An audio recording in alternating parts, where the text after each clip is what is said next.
Welcome back. Today, I want to talk about breathlessness and why I'm against that terminology. And I think this is going to be a little bit controversial for some people because they've been holding on to that breathless idea for so long. But I hope you can hear what I have to say and maybe you'll think about it and you'll think, well, Forrest, maybe you're right about that. I'm going to think about it some more.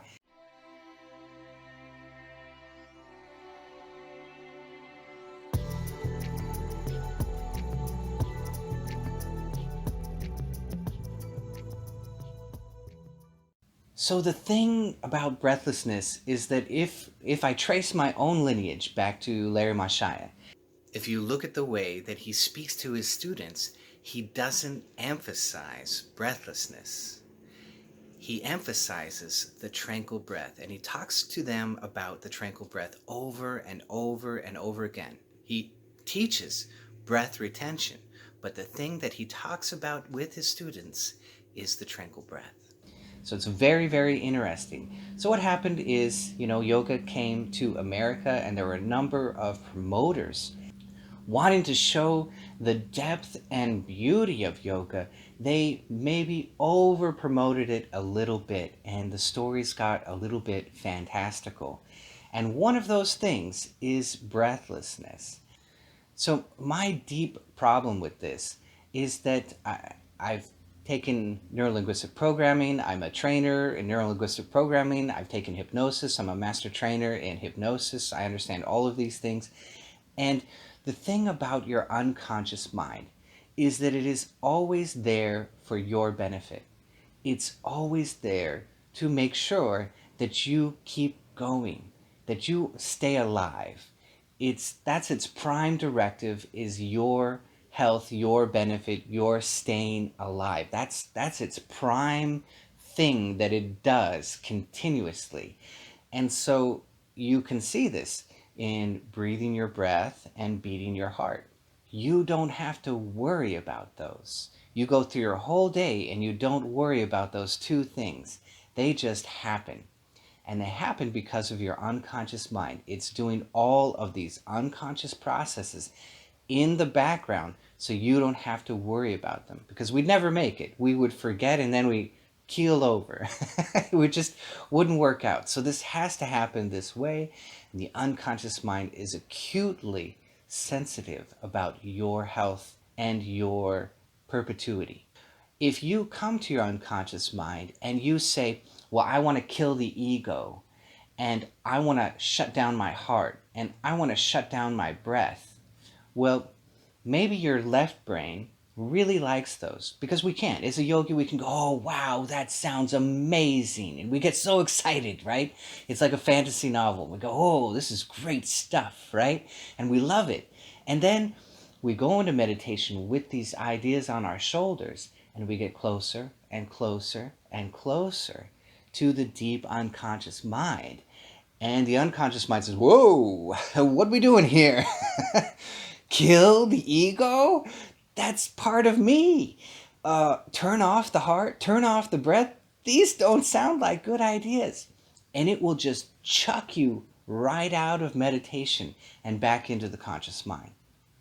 And so now, because of these ideas, you have defeated yourself. And that's something that I don't want for you because I've seen it happen. And so I would much rather that you guys think about this and maybe you'll agree with me that the tranquil breath is a much better idea. So we start out with a normal breath rate and then we dip it down and we dip it down in the heart rate variability, right? And then if you've taken my training, we dip it down a little more with the second breath work that I teach on meditativemellows.com.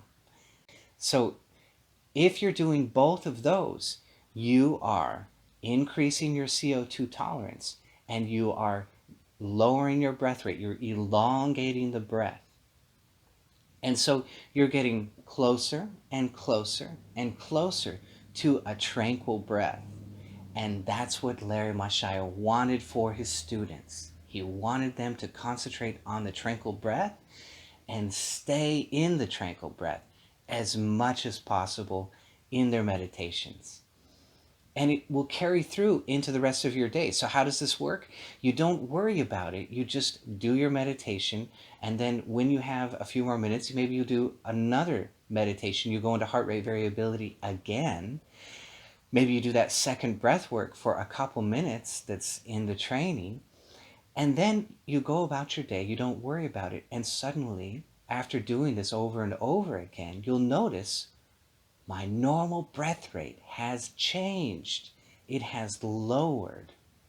And that's a beautiful thing.